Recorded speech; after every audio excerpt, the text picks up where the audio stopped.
Play-by-mail games, or PBMs, are games that were played where you take your turn, fill it out, mail it to somebody, they would do the result and mail it back to you.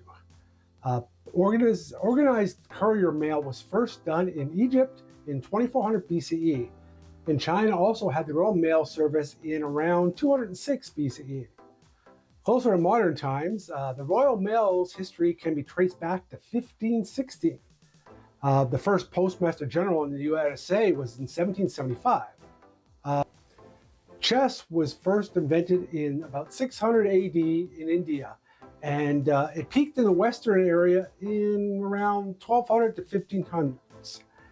It was actually known that chess was a game that was played in 1119 by Henry I and Louis VI of France. And in the 1650s, Venetian merchants played against Croatian merchants. So chess has been around and done not face-to-face for a very long time. The first game, Diplomacy, is a strategy game between 2 to 6 players, and it was first played by the mail in 1963. Early in the 1970s, Rick Loomis of Flying Buffalo Inc. started doing his own play-by-mail. The first one was Nuclear Destruction in 1970. Not soon after, he had over 200 players involved in multiple games. In the 80s, there were hundreds of startups for play-by-mail companies with things like Battle Plan in 1972 by Rick Loomis, Star Web in 1976 by Flying Buffalo again, Crime Lords in 1981, Gamers Unlimited, Alien Conflict, Schubels and Son, Epic Game 2 and 3. I played that one a long time, and that was around 1986 by Midnight Games. And a game that was become the popular card game, but it was play-by-mail, is Illuminati in 1984 by Venture Systems.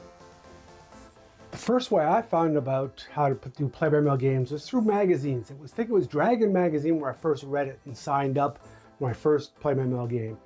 And also in the mid-80s, there were magazines dedicated to play-by-mail gaming, such as Nuts and Bolts, Gaming Universal, Paper Mayhem, and Flagship.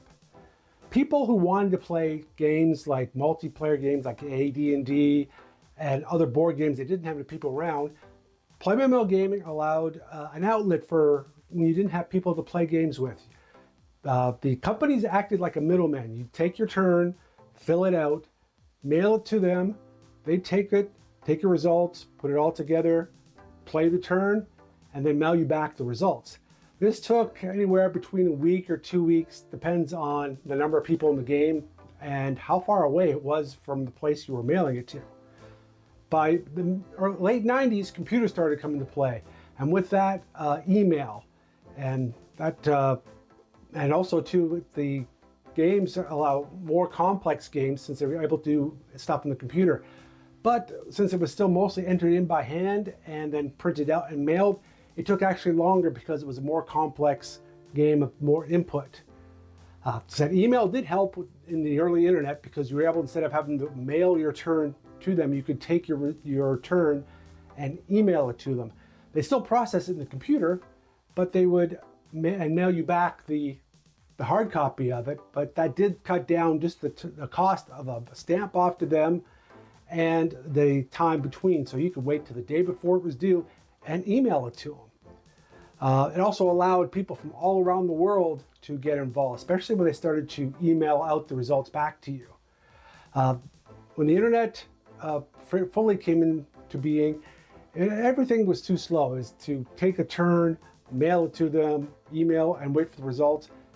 People were starting to get used to, taking a couple minutes or, fast games, like even mobile games now where you're instant gratification.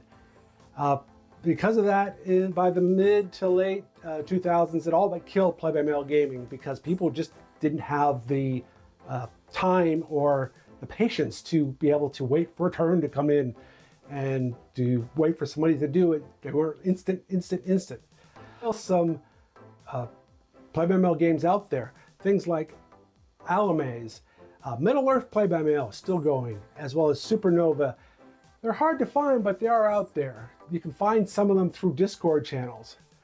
I started playing games like Epic 2 Epic 3, which used to take hours of work on it. Games like Adventurers Guild, which was run out of a place in Ohio.